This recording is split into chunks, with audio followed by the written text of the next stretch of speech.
So, Hello, Chad. everyone. Welcome to the Nordic Model. My name is Chad. Today, we have a very special episode where each of the participants in this podcast will be ingesting some kind of mind altering substance. A lot of the people expand on what their particular substance might be.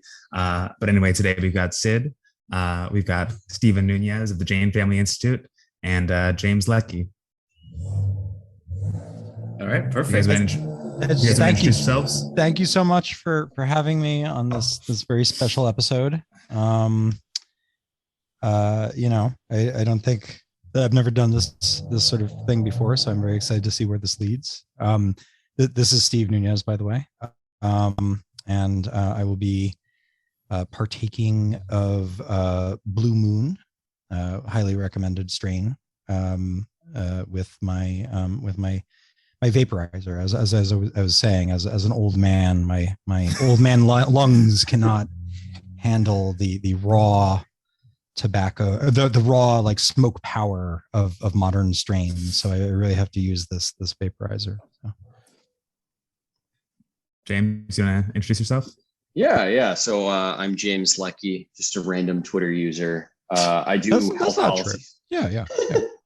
I just do health policy analysis stuff, and I do not really smoke weed, but I am drinking a nitro milk stout, America Stout, Left-Handed Brewing Co. It's high quality stuff. Nitro Stout. It was one of my favorites. Pretty great. I've had like half of one already. This is great. Oh, good. Okay. All right. So So let's just get started on the first topic. Nice. All right. So let me pull up what we were talking about, and I think this was James' idea. So let's start with you. You wanted to talk a little bit about the weird fucking history of the child tax credit on this podcast. So kick it off for us. We're good to go. Yeah, I was talking to Steve about this. It's super weird. So I guess, how should I put this? So it all starts in 1990, like a long ago. long ago for me. long So basically George H.W. Bush has this idea. He's running for re-election, I think. He has this idea that he wants to give, it's an ambulance. He wants to give $1,000 per kid. I think Senator Rockefeller from West Virginia, which they'll come back later. They wanted to give $1,000 per kid, just to everyone, regardless of income. I guess is like a substitute for other welfare benefits like SNAP or WIC or something like that. Doesn't happen. There's a recession. George H.W. Bush loses. Bill Clinton wins. He goes with the expansion of the EITC, totally different program. But in the Contract for America in 1994, Newt Gingrich comes out with the Contract for America. Like, one of the big things is a $500 benefit just for having kids. It's, pretty sweet. That doesn't happen. But they still take everything over. They take over Congress. Bill Clinton still wins re-election. And then there's the Balanced Budget Act of 1997, passed by a Republican Congress. Bill Clinton agrees to it, where there's a non-refundable $500 tax credit per kid. So basically, if you're upper middle class, you get $500 off your taxes if you owed money, along with some other programs. And then George W. Bush wins after a bunch of other stuff in like 2000, does a tax credit, and like for the first time makes it like partially refundable. You can get $500 regardless of whatever, but the phase ins at about $10,000. So it's only for people that work essentially full time, make more than minimum wage, that get the full benefit. Extends it a couple times. Obama keeps it going, lowers the threshold. When Democrats are in control, he lowers it from the phase-in start from $10,000 to $3,000. It's still that $1,000 amount with $500 that you can just get regardless of if you owe anything or not. And it gets made permanent, like by the Republican Congress in 2015. He signs it. That's great. Everything's wonderful.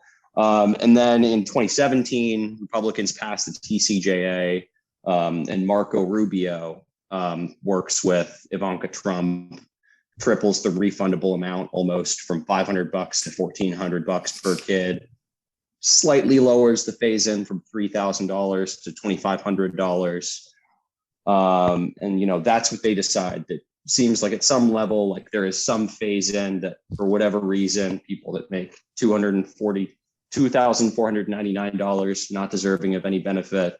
But once you hit 2,500, for whatever reason, you're starting to become deserving of some help. And it's all phased in by, you know, a little bit below the poverty line, basically. So if you're poor, you don't get the full benefit. If you're not poor, you get the full benefit. And if you're upper middle class, you get an extra $600. Woo. Then Michael Bennett comes along and basically says, like, hey guys, why don't we just like give everyone the same amount, like regardless of how much money they make.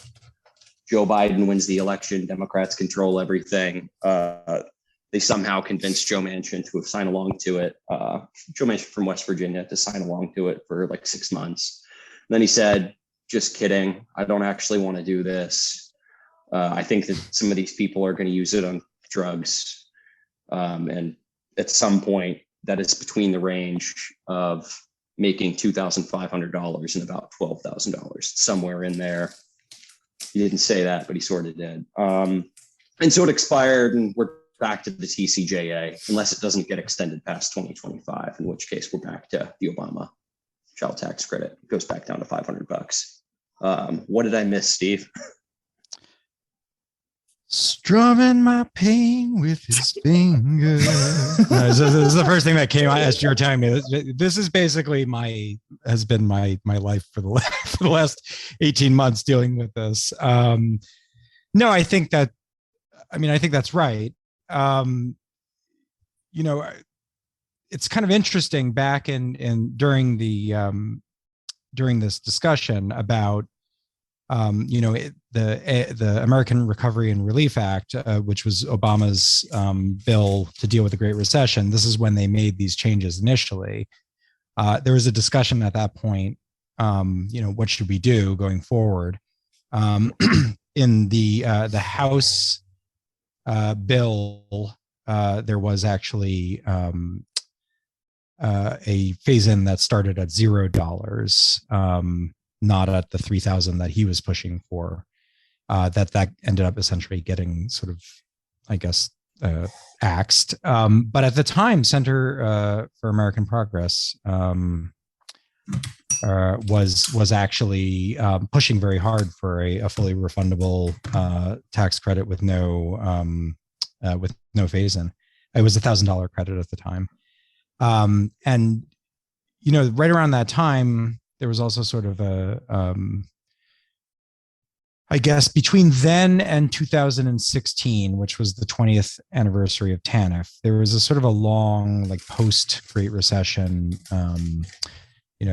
reconsideration of the safety net. TANF sounded great when the economy was going well, but oops, we forgot that during recessions, work condition safety net collapses and doesn't actually, provide any benefits.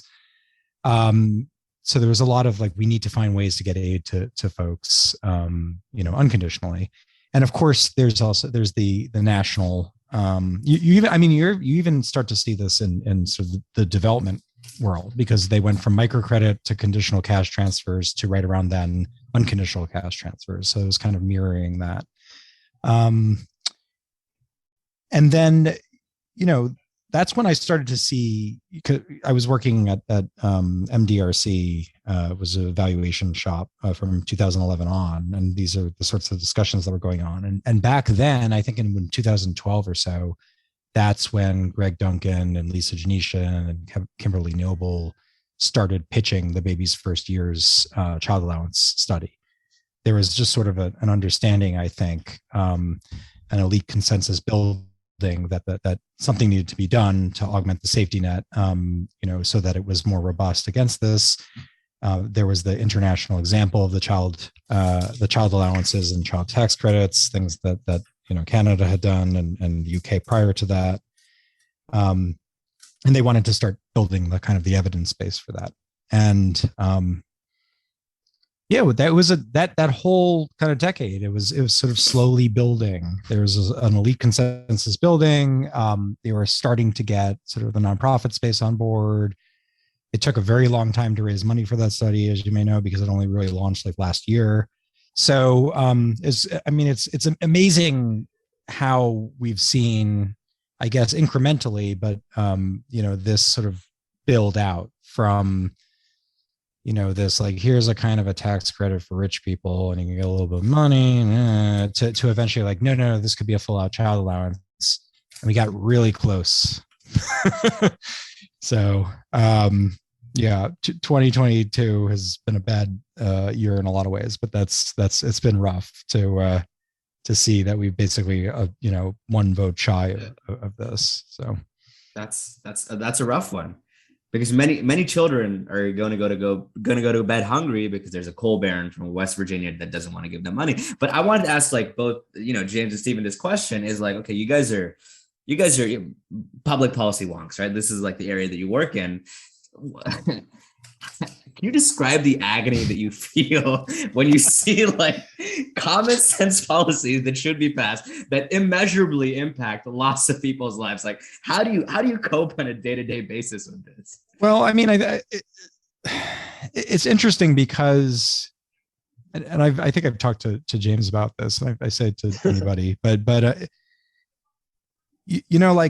we work in this space where we're where I previously worked in program evaluations. I'm setting up, randomized control trials or regression discontinuity design or whatever to build evidence. And then I'm working in a kind of more of a think tanky space where I'm sort of doing micro simulations and writing up models about, white papers about these models and what they show and what the evidence shows and so forth. And I really just feel like the evidence is really not the main factor here, right? So I feel like I'm in this space I'm like, well, all I can do is produce like regression tables and output stuff, but that's really not the level that the argument's on. It's really about, winning over people, winning over their constituencies, sort of, social mobilization and pressure, and not like 3 stars on an impact table. Like, hey, look at this. Totally, I swear it works. See, so I feel like I'm like very aware of how what needs to be done.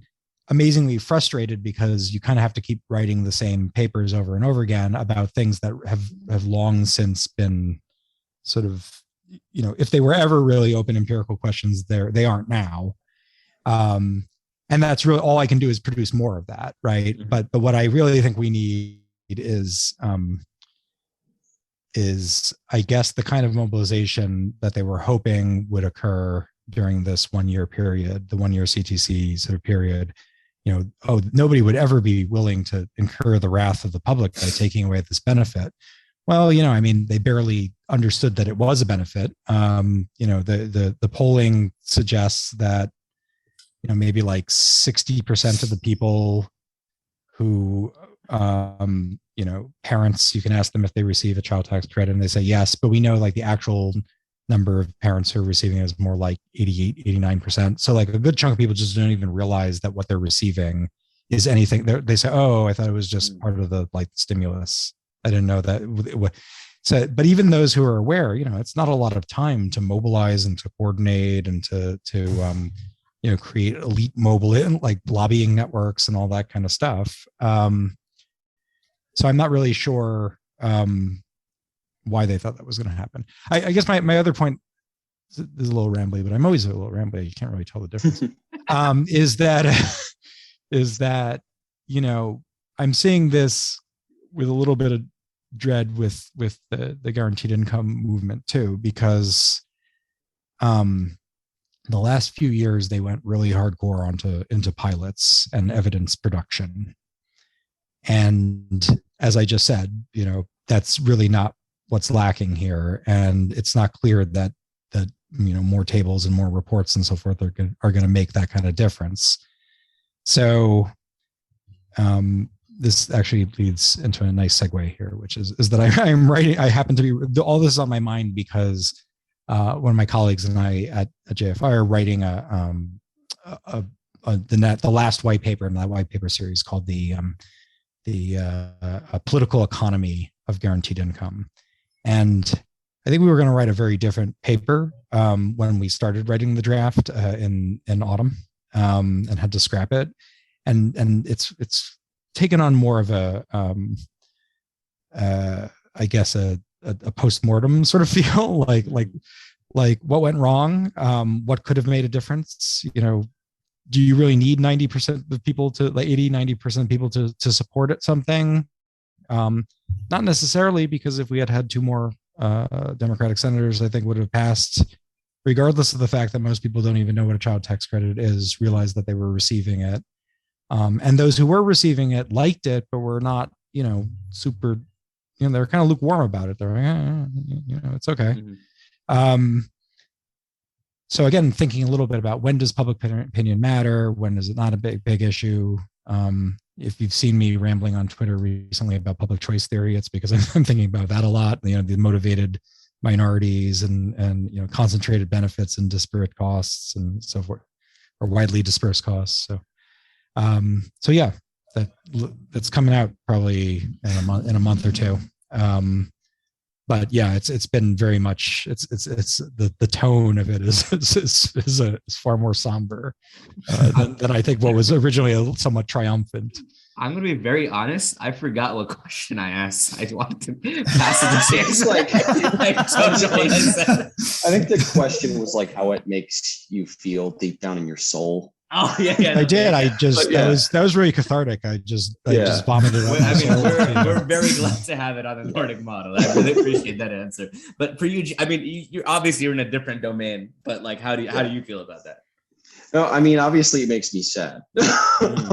Like, it doesn't feel good to have this program that really is going to help millions and millions of kids and to help them not be hungry, and then to just by not doing anything for them to go back to being hungry. Like, that's just awful.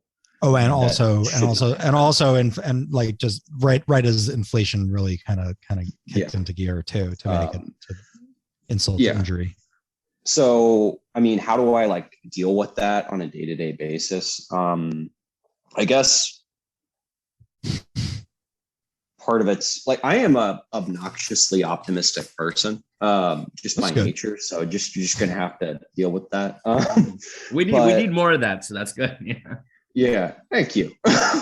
But you look at the history of the CTC, and it's a very short history, right? The thing was created, at least in America, it's a short history. I am older than the child tax credit. Someone from Niskanen sent me an article of Senator Rockefeller talking about this. Yes. The article was released when I was 2 weeks old or 3 weeks old. I was there for that. I was there for that thread. I was there. God, and I thought you were going to say you were there for him being born. I was. I was probably. I don't. When were you born? When was that? 1991. Yeah. Oh, okay. So you're not the Soviets fell and I was. You're not a Zoomer. You're not a Zoomer. You're a millennial. That's okay. So that's not that. We got you. I'm sorry. Continue. I was enjoying. Was 91. So that's Enter Sandman. Yes. Okay. Yeah. So yeah, I was rocking out to Enter Sandman at that point. But yeah, basically it's a short history, and it's gotten better rapidly, right? It's passed in 1990. They start talking about it in 1991 legitimately. It gets passed in 1997 when it's not Democrats control everything. This is a resurgent Republican Party that's fairly conservative, more conservative than during the Reagan years. It gets passed, it gets expanded when Republicans control everything and some Democrats sign up, and then it gets expanded or extended when Democrats control everything, and then that version gets made permanent when Obama's in office and you have Republicans control Congress and they really want him to be a failure, and they still extend this thing. And then when Republicans control everything, and right after they fail to repeal the ACA, they decide, okay, well, Senator Rubio, who built his entire career being a Tea Partier, said, okay, well, I'm going to work with, President Trump's daughter, and we're going to, we're going to extend this benefit even more. But basically the deal is, if you want to get this full benefit, then you have to work nearly full time at a federal minimum wage job to get the full benefit. Like, that's still an improvement. Like, poverty is going down. Yeah. So like, that makes me feel better. And like, other than that, that still sucks. But it's not like there was ever like a golden age of welfare policy in America. Sure. When you look at like the New Deal, like, there are major expansions. They're very tailored expansions that are much more conservative than we would find acceptable today. So I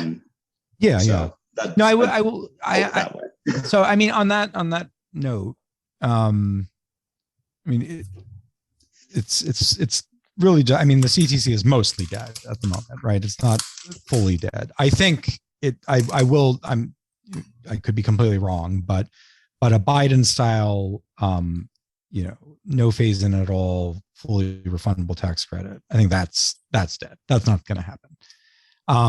But there is a lot of behind the scenes talk about trying to come up with some kind of compromise. Maybe something that could get Republicans on board, at least in the, I mean, you're not going to get 60 votes, but something that could get Republicans on board and look like a bipartisan bill. And then maybe that could serve as, a template for something that goes through reconciliation that Manchin could eat, because he could say, these people to my right voted for it. Sure. And that means doing things like trying to cut out, I know, Sam Hammond and Niskanen said, well, like, could we at least just do it for kids 6 years and younger, right? And I think there's even on the right, there's there's a little bit of sympathy for that. Like, well, at least for like the first couple years or so, like, a mother should probably be at home not working anyway. So maybe we should just give them the money, right? Like, there's that sort of like, there's like the ploy to get the sort of the social conservative pronatalist type folks. There's also, just having with my colleagues, like, looked at informally on our own, like, what would happen if you futz around with the phase in, putting it at phase in from $0 and having it phase in at the same rate that EITC does. That's not nothing. That does reduce poverty over the status quo by a fair bit. It does not get to the people who absolutely need it the most, the ones who don't have any 1099s or W-2 forms to provide. So it's infuriating on that level, but then at the same time,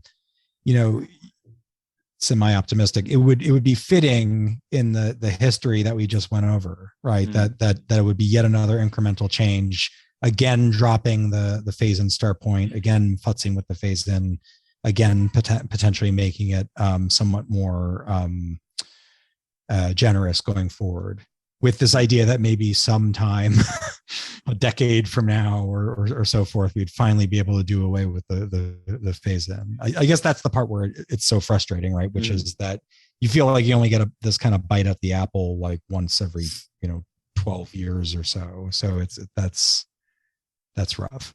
I mean, it really seemed to me like when everyone was talking about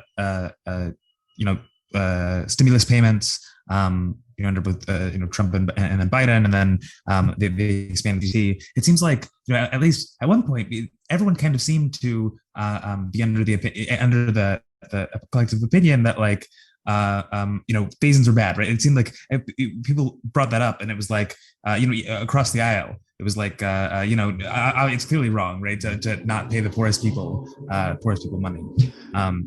During the pandemic. Yeah, during the pandemic. Yeah, but I think, so I mean, I'm just wondering where that went. Well, no, I mean, I think that the pandemic as an exceptional time in people's minds ended. And it really is an exception, right? So if you look into like the literature on like deservingness, and I mean, you can look at it in the United States, and obviously there's a huge, fundamental attribution error with in-group, out-group. So there's a huge racial component to it and all that kind of stuff. But when you look at whether somebody is deserving of aid, there are things like, of course, whether they reciprocate in some manner, but also, whether the reason that they are in need of aid is their fault, right? And I think the pandemic is very clearly an exogenous shock.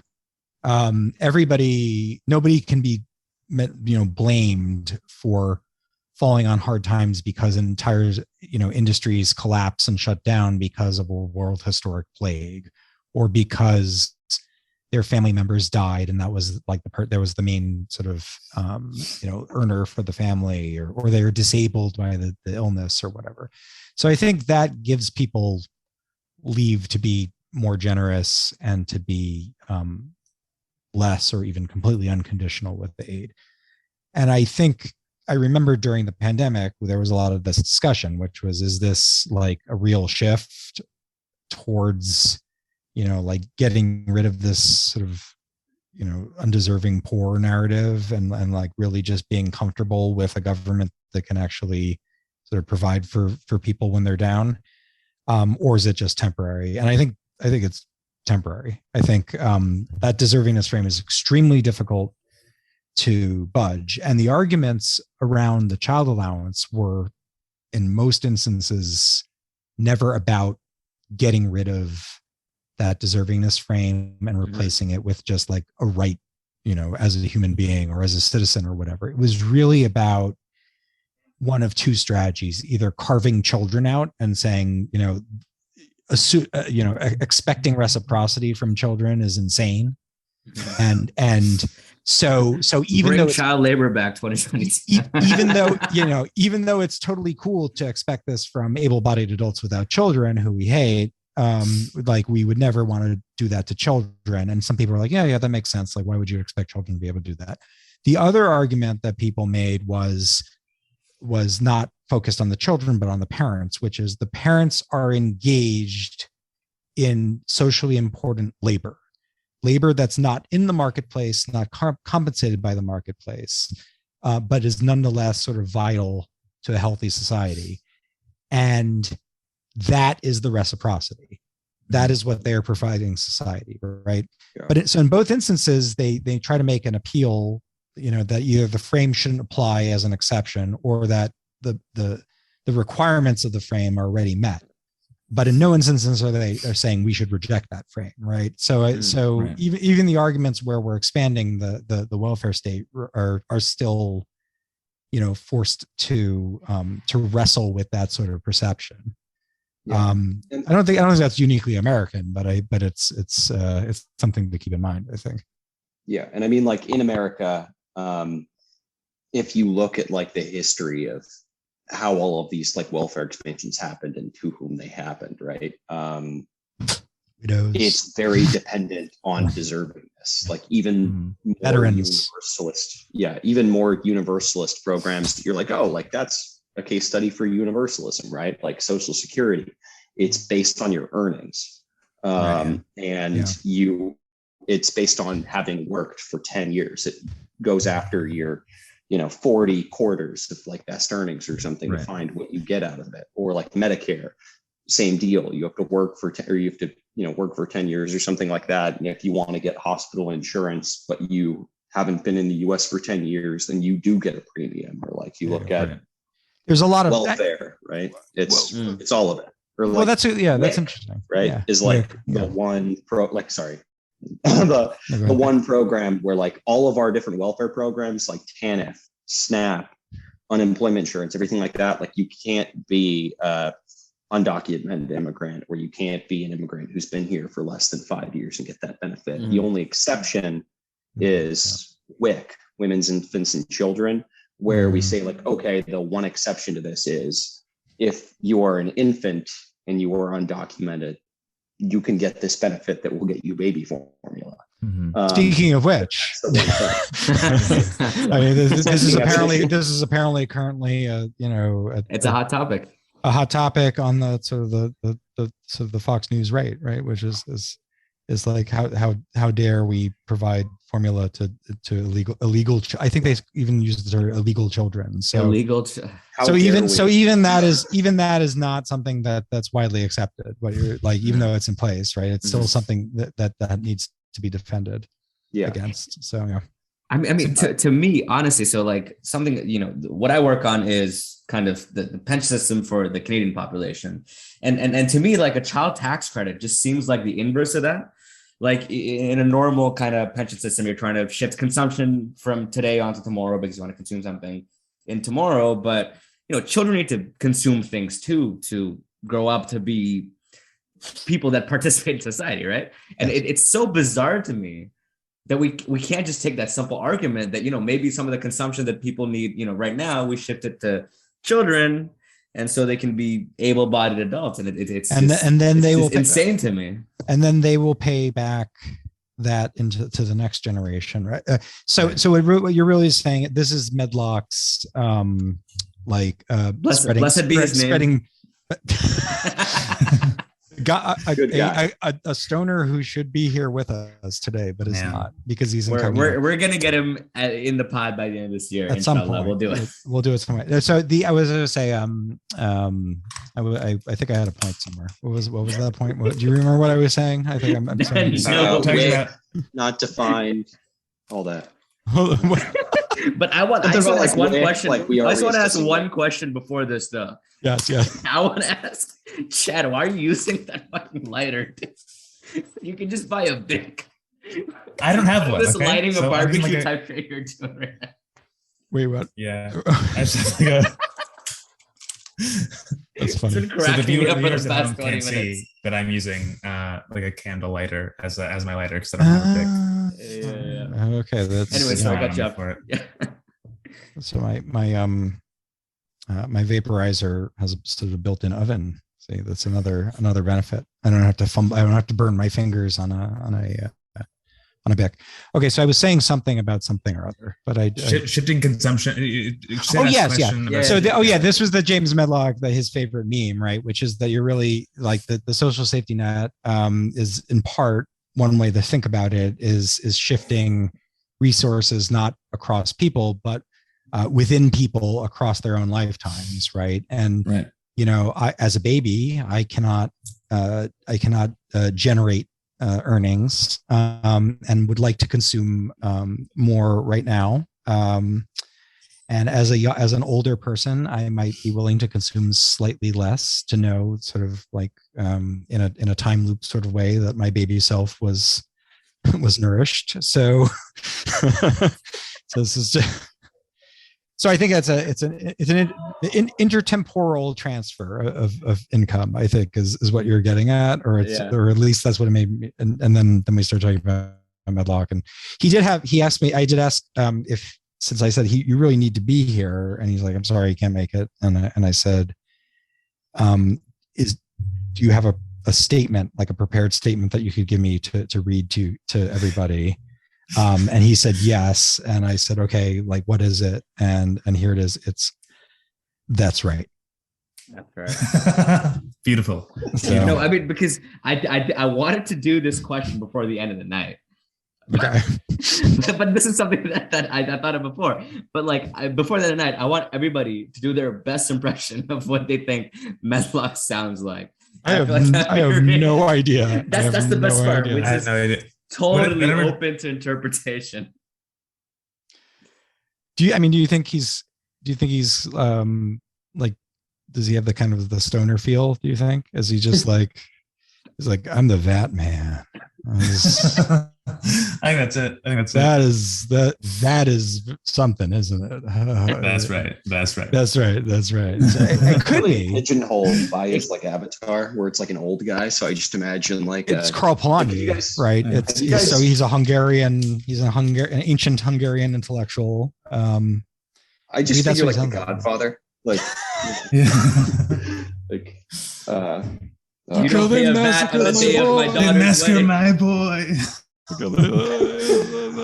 So he does it to the No, I spread the wealth to everyone.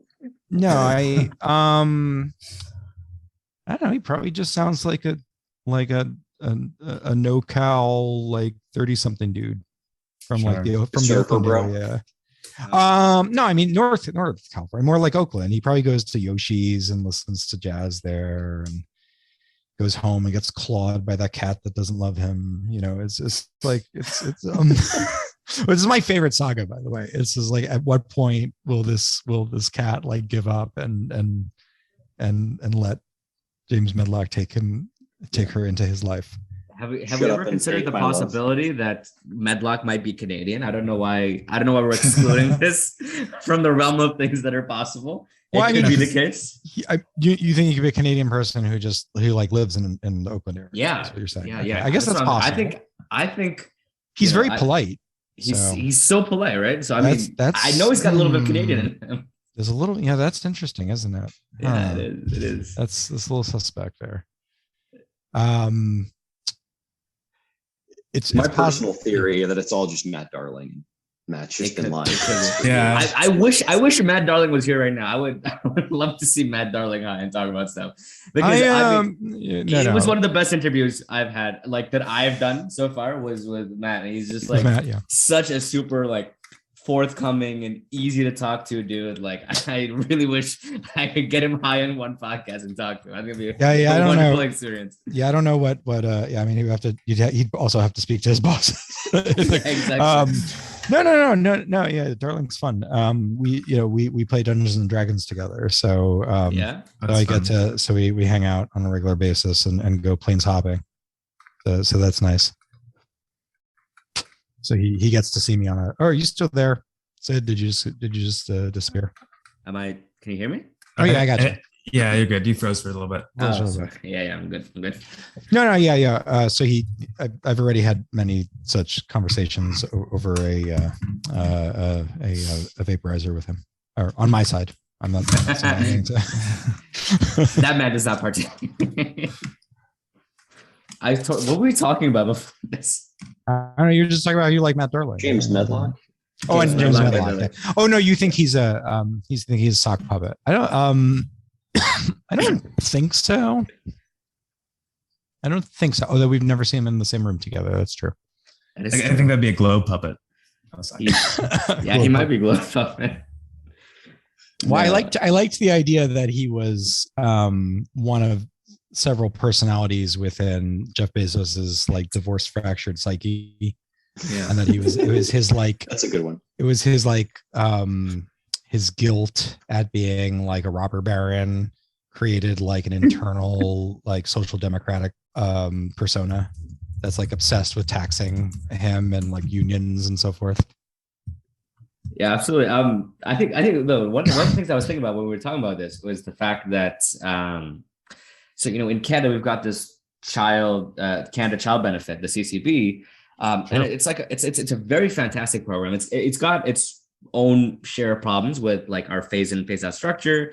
So one of the ways it kind of disincentivizes work in this particular bracket where it's phased out. So we see a lot of women dropping out of the workforce between a certain income bracket.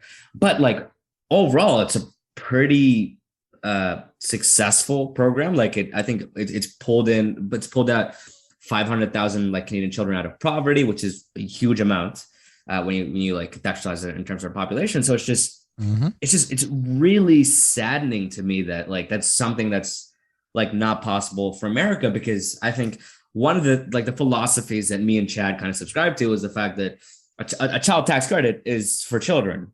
And when you give the parents the money, they do empirically spend it on their children. Like that's what happens. And we know that. And it's just so saddening to me that we can't kind of reach people on that kind of framing. Is the fact that, like this is for children. You're going to spend on children and it's going to pull children out of poverty. And it has. And I know you've written about that before too. And it's really heartbreaking to me. Well, and the thing about it is it's really just, I mean, we're in the Nordic model. You got the rose in your Twitter handle, all that. It is the most innocuous program out there. there's nothing radical or revolutionary about giving households some cash to spend in the marketplace, right? Mm-hmm. We haven't gotten even into like social insurance provision at this point. No public anything, just literally like, here's some money, go be good capitalists. And you know, it should be a no-brainer because it really just by itself, it does so much, but with you know, for killing poverty without even having to talk about larger reforms to the economy and to the safety net. So I think it's kind of you know, unfortunate that it's still such a divisive thing.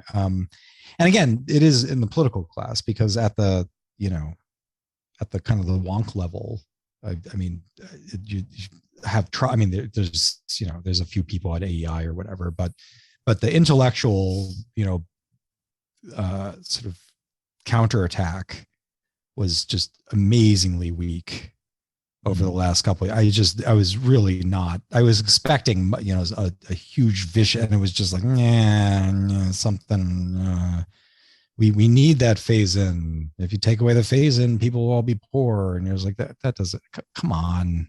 Yeah. Right. So I think like every country has its own version of assessing deservedness, right? Sure. Steve, and like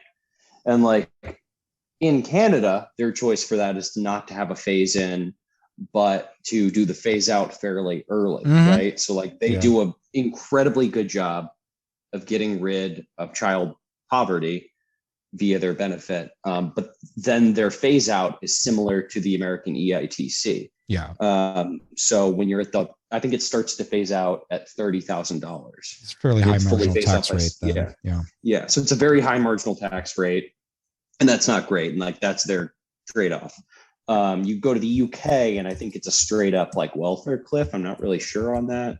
Or like Australia is like very means tested. And like different countries like do their own thing. Like, I don't know, like Sweden, just for whatever reason, like, I don't know, they tend to not, I don't think they have like phase-ins and phase-outs as much, as far as I know. But like, for whatever reason, like the US is like a heavily stratified society.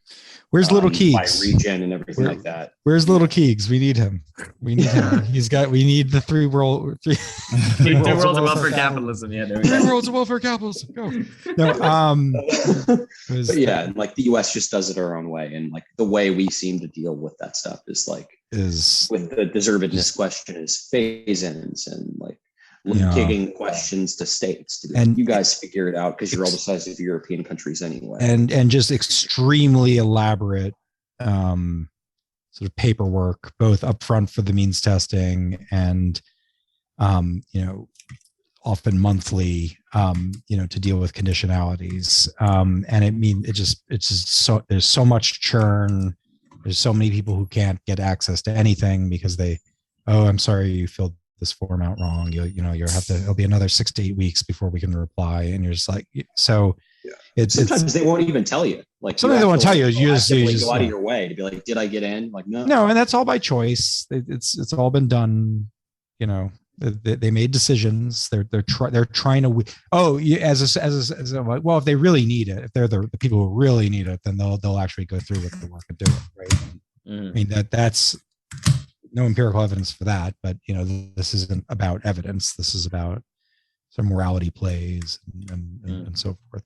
But I mean, if anything, you think it would be the other way around, right? That like the people who are in most desperate need are the ones for whom, you know, that added, you know, having to check back in with the welfare agency to see if they got their benefit, like it would be the most taxing on them. Yes, the people who really and that's true, right? They're just and you know, a few years ago they kind of, I mean, people kind of discover these things over and over again, but from new angles. So then a few years ago it was the brain science angle. So it's just like, it creates a cognitive load, so that's why they can't do it, because of the cognitive load. And then all the programs were just like, I saw this at this time when I worked at MBRC, like for suddenly all of the RFPs, like people we would like a program to be evaluated, everything was defined in terms of brain science. And they all started this way. Poverty sort of, did you read the book Scarcity? Well, poverty creates like a cognitive load, and you have limited bandwidth. So then you start siloing and you're myopic and you make mistakes and all that kind of stuff. And that can keep them in poverty. So our approach coaches people to like not fall into these sort of cognitive biases that are sort of caused by that bandwidth problem. And I would always just sit there and just say, like, what? Like, if the point is that this is caused by poverty, just give them some fucking money, and then these sort of bandwidth issues and all that and siloing will go away naturally. And they're like, no, we got to do the thing, or we're going to do CBT, and it's like how could you read that and that's what you come out with, right? But that is this idea that, and it's true, poor people, for a variety of reasons, part because they can't get bus fare to actually go to the meeting that they're supposed to go to, like have a lot of trouble meeting those requirements. So, but I mean, I don't think there's anything uniquely like vile about the American people in the way that they think about the poor or about poverty. I just think we have a very different political structure and than a lot of other countries do, in parliamentary systems and proportional representation and so forth.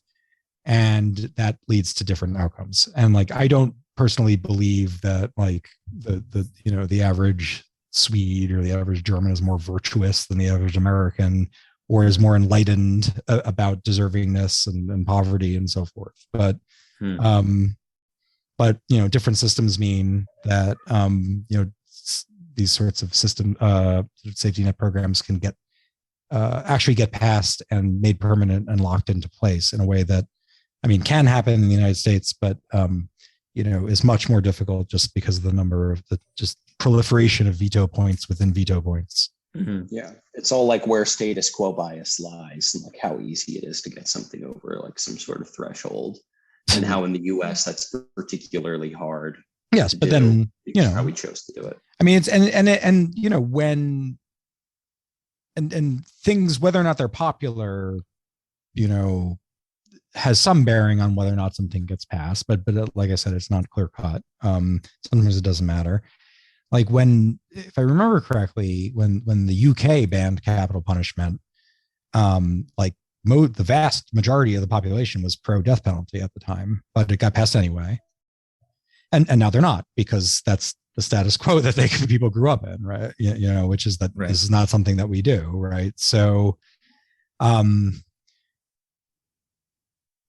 if it were the other way around, if right now in the UK their capital punishment was going on and they were going to debate getting rid of it, I don't think most people would be as like enlightened people of Europe, we understand this is wrong in a way that Americans don't. I think they have the same sorts of issues. Fair enough. Oh, so anyway, we're getting like towards the end of our time tonight, but I wanted to ask everybody one question, and it was this one. I've been thinking about this for a while. Let's say you could get, Joe Manchin and Kirsten Sinema into a room, and you have 1 minute to explain to them the necessity of the child tax credit and why it's important. Like, what would you guys say? Let's start with Chad, then we'll do Steven, then we'll do James. I mean, I would probably, I suppose, point to, if I were trying to be like as persuasive as possible, I guess. So there's different ways to attack this question. You can say like, what do I think are like the objectively like correct, most correct or best arguments, and what I would use specifically to like talk to Joe Manchin and talk to Kirsten Sinema, right? Because I like deservingness arguments aren't particularly they don't like appeal to me very much, but those are kind of the ones that that I try to make, right? That I try to make an argument along the lines of the one that James talked about earlier. That we need to like compensate, or I think it was Steve that brought this up, that we need to like compensate mothers for their labor, or that, or you try like the intertemporal argument, right? Like, basically it's them paying themselves, them from the future is paying themselves now.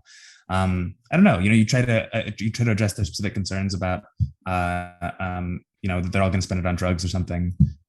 You try, there's just so much BS to like try to navigate through. And so it's difficult to select exactly which arguments, because it depends on sort of what BS they happen to believe. All right. Stephen, you're up next. God, if I know.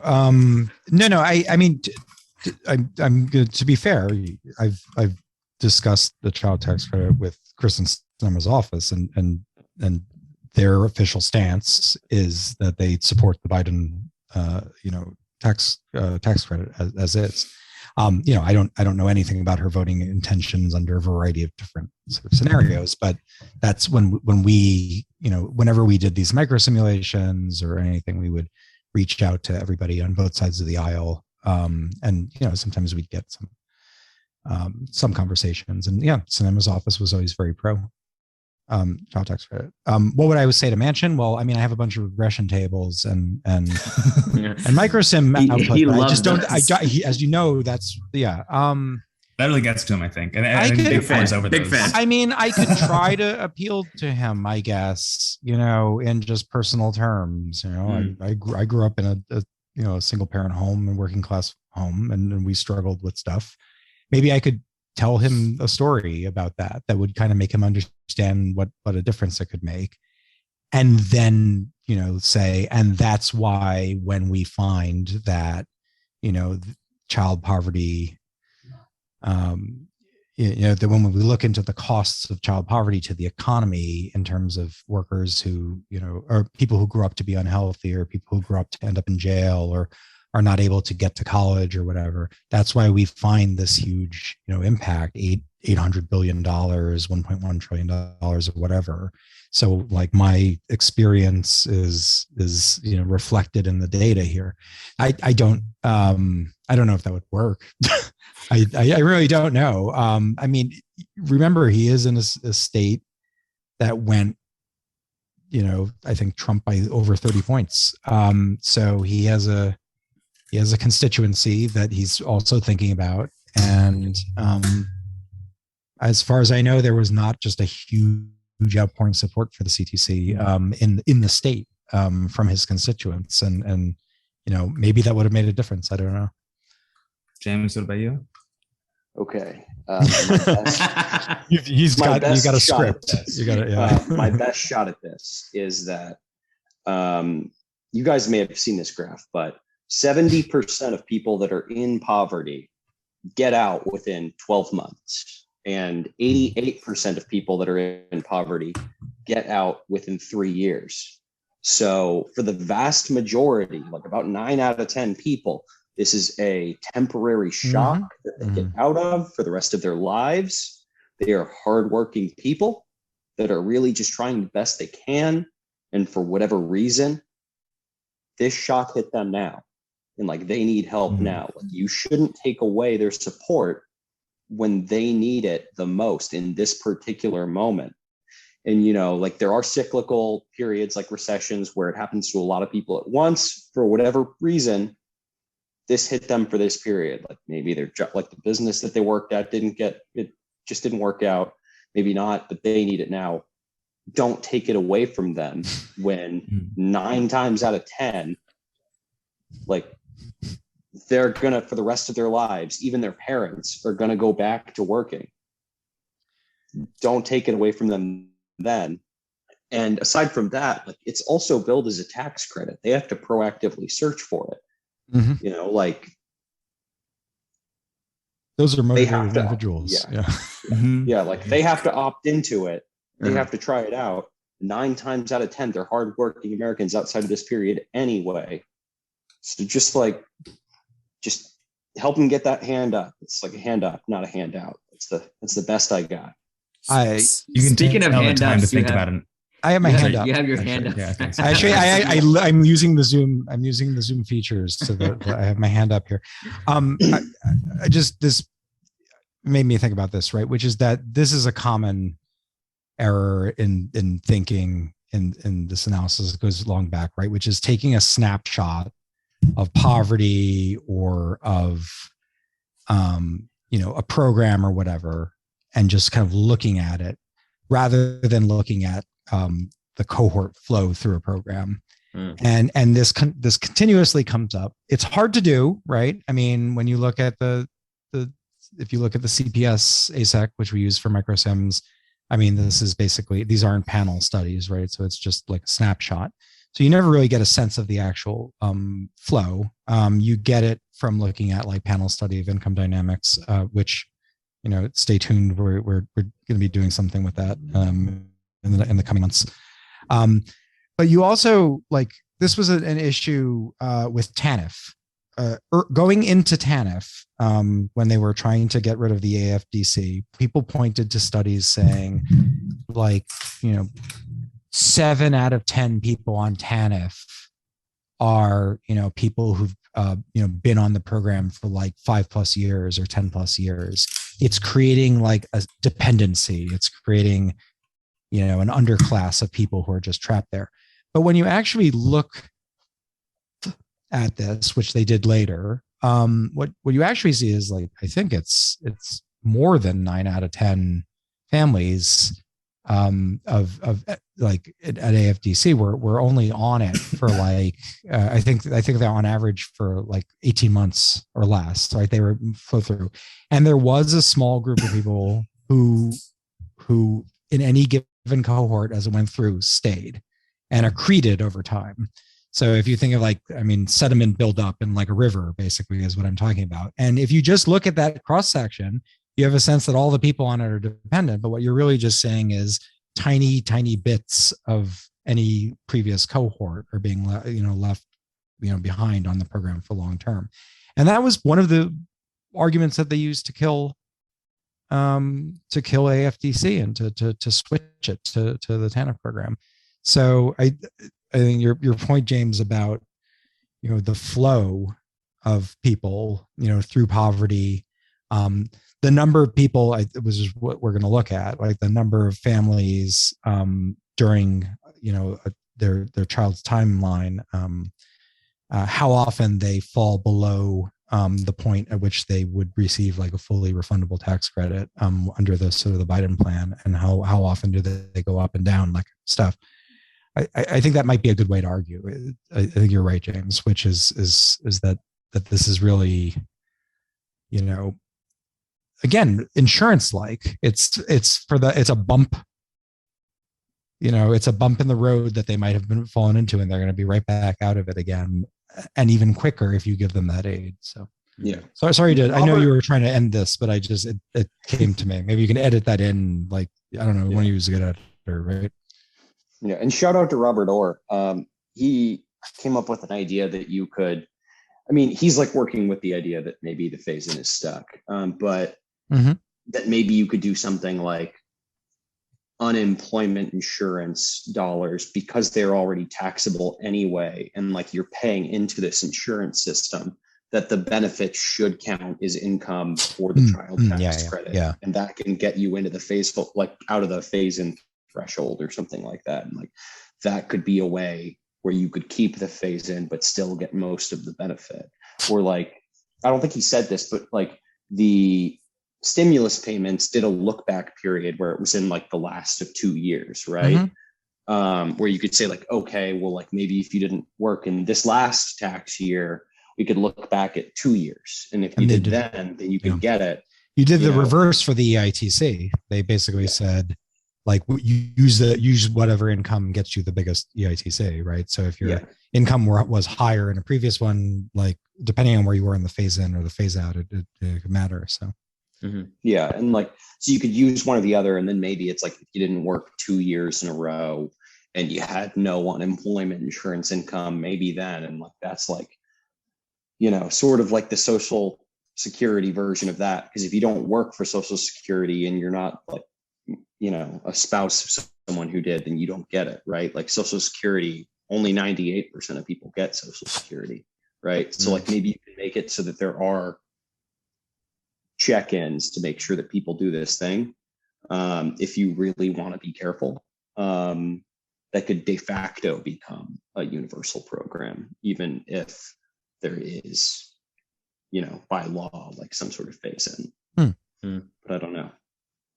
Anyway, I think those are all great answers, and I think we're coming up at the end of the time span here. But I do want to say it was a great pleasure having Stephen on again. And having James on for the first time, and hopefully I do want to record a podcast with James on some healthcare policy sometime. So I would. It's going to be with like a speech, a text to audio. Like he's going to type in the answer and hit it, and a robot's going to play it back. It's gonna be it might be. No, I mean, I feel like you are like one of like the most underrated like policy wonks on Twitter, and I hope.